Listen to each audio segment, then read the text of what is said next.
جنة ايه؟ دلوقتي عايزين بقى نتكلم عن موضوع حلقتنا اكتر مش هي دي القضية؟ القضية ان نتاجر في الاديان وان نتاجر في الدين. ها؟ حسبي الله ونعم الوكيل. خلينا الاول نتكلم على القذف يعني.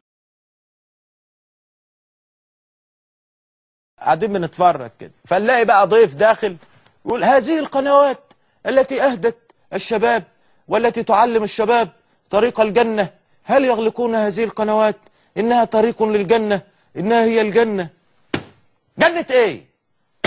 انت جايب لي ناس معاهم اعدادية طالعين يتكلموا في الدين وتقول لي يهدوا الشباب يدخلوهم الجنة؟ والنبي هو عشان الانسان يمارس جنس محتاج حاجتين ثلاثة مهمين قوي في دماغ الناس ونعمل اللي احنا عايزينه. ابقى نفسي ابقى مرتاح للانسانه اللي انا عايز اعمل معاها علاقه جنسيه. في كل واحد بيدعي ان هو بيخاف على البلد وبيخاف على الدين وهو واخد من الدين محلا للتجارة. ايوه. السلام عليكم. عليكم السلام. ممكن اسال الدكتور في حاجه؟ اتفضل. هو انا دلوقتي حضرتك انا عندي 28 سنه. عندك كام سنه؟ 28 سنه. 28. متزوج. ايوه.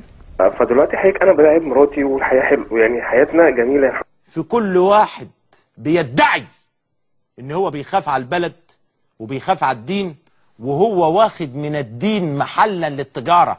الكلام من ده يعني انا عندي سرعه الجلد بعد العلاج. بعد المداعبه. سرعه قصف. لا، ما هو بعد المداعبه وقبل بعد الادخال بعد العلاج. يعني انا بعد ما داعب وبتاع بحب. في كل واحد بيدعي ان هو بيخاف على البلد وبيخاف على الدين وهو واخد من الدين محلا للتجارة.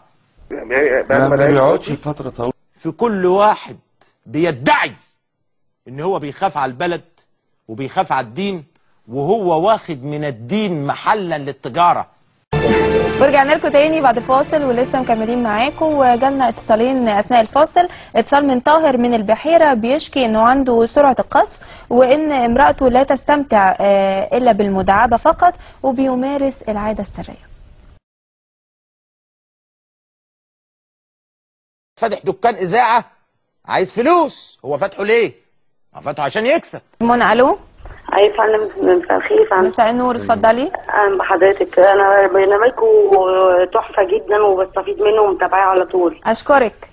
ربنا يخليك. عندك اي استفسار؟ وحشين قوي اللي بيقولوا عليك اي كلام، انت تحفه يعني والله العظيم. اشكرك. وبتأدي رسالتك تمام. هذه القنوات التي اهدت الشباب والتي تعلم الشباب طريق الجنة، هل يغلقون هذه القنوات؟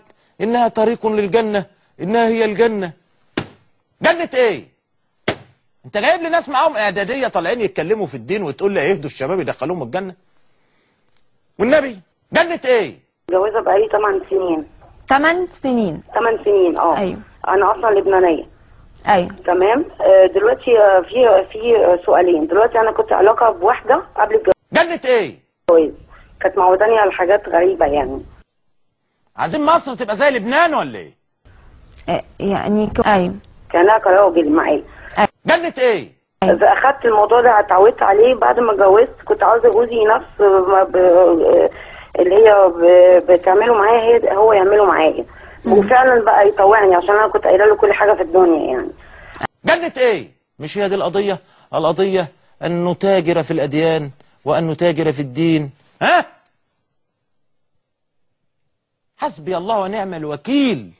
أيوة. بس في مشكله تانية، ان هو شغله بيترتب عليه ان هو ممكن نعمل كل 5-6 شهور علاقه.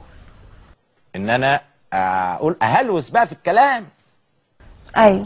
وانا ما استحملش بصراحه 5-6 شهور دي، وما بعرفش اعمل العاده السريه لوحدي. كنت ممكن اعملها قبل الجواز. اعمل ايه؟ لكن بعد الجواز يا هو يا لا. في كل واحد بيدعي ان هو بيخاف على البلد وبيخاف على الدين وهو واخد من الدين محلا للتجارة. ايوه. وانا ما استحملش بصراحه 5-6 شهور دي، وما بعرفش اعمل العاده السريه لوحدي. جنة ايه؟ برنامجكم تحفه جدا. جنة ايه؟ هل يجوز ان انا افتح مدرسة واجيب فيها مدرسين يعلموا الطلاب ويعلموا ابنائنا النشء والاجيال، والمدرسين دول معاهم الاعدادية؟